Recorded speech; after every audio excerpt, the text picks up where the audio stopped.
ആൺകുട്ടി പീച്ച് തൊലിയിലെ നാരുകൾ ശേഖരിച്ച് അലർജിയുള്ള വീട്ടുജോലിക്കാരിയുടെ മേൽ മനഃപൂർവ്വം വിതറി. ചുമച്ചു തുടങ്ങിയ അവളെ പിതാവ് രഹസ്യമായി പിന്തുടർന്ന് ഫോട്ടോകളെടുത്തു. യജമാനനോടൊപ്പം ഷോപ്പിംഗിന് പോയപ്പോൾ ഈ ചിത്രങ്ങൾ കാണിച്ച് അവൾക്ക് പകർച്ചവ്യാധിയാണെന്ന് അയാൾ കള്ളം പറഞ്ഞു. ഇതിനിടെ ഡ്രോയിംഗ് ടീച്ചറായ മകൾ പിതാവിന്റെ സന്ദേശമനുസരിച്ച് വീണ്ടും പീച്ച് നാരുകൾ വീട്ടുജോലിക്കാരിയുടെ മേൽ ഒഴിച്ചു. യജമാനത്തി വന്നപ്പോൾ പിതാവ് ചവറ്റുകുട്ടയിലെ ടിഷ്യൂവിൽ ടൊമാറ്റോ സോസ് പുരട്ടി രക്തമാണെന്ന് അവരെ വിശ്വസിപ്പിച്ചു. പേടിച്ചുപോയ അവർ ജോലിക്കാരിയെ പിരിച്ചുവിട്ടു. പകരം പിതാവ് തന്റെ ഭാര്യയെ അവിടെ ജോലിക്കിരുത്തി.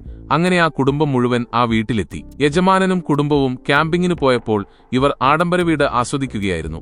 അപ്പോഴാണ് പഴയ ജോലിക്കാരി വന്നത്. ബേസ്മെന്റിൽ തന്റെ ഭർത്താവ് ഒളിച്ചു താമസിക്കുന്നുണ്ടെന്ന് അവൾ വെളിപ്പെടുത്തി. ഇത് കണ്ടുപിടിച്ച ഭാര്യ പോലീസിനെ വിളിക്കാൻ ശ്രമിക്കവേ രഹസ്യമായി കേട്ടുനിന്ന മറ്റു കുടുംബാംഗങ്ങൾ പടിക്കെട്ടിൽ നിന്നും വീണു. ഇതൊരു തട്ടിപ്പാണെന്ന് മനസ്സിലാക്കിയ ജോലിക്കാരി ദൃശ്യങ്ങൾ ഫോണിൽ പകർത്തി അവരെ ഭീഷണിപ്പെടുത്തി. മൽപിടുത്തത്തിനിടെ കുടുംബം വീഡിയോ ഡിലീറ്റ് ചെയ്തു. മഴ കാരണം ക്യാമ്പിംഗ് കഴിഞ്ഞ് യജമാനൻ ഉടനെത്തുമെന്നറിയിച്ചതോടെ ഇവർ ജോലിക്കാരിയെയും ഭർത്താവിനെയും ബേസ്മെന്റിലേക്ക് വലിച്ചെറിഞ്ഞു. മകൾ അവശിഷ്ടങ്ങൾ സോഫയ്ക്കടിയിൽ ഒളിപ്പിച്ചു.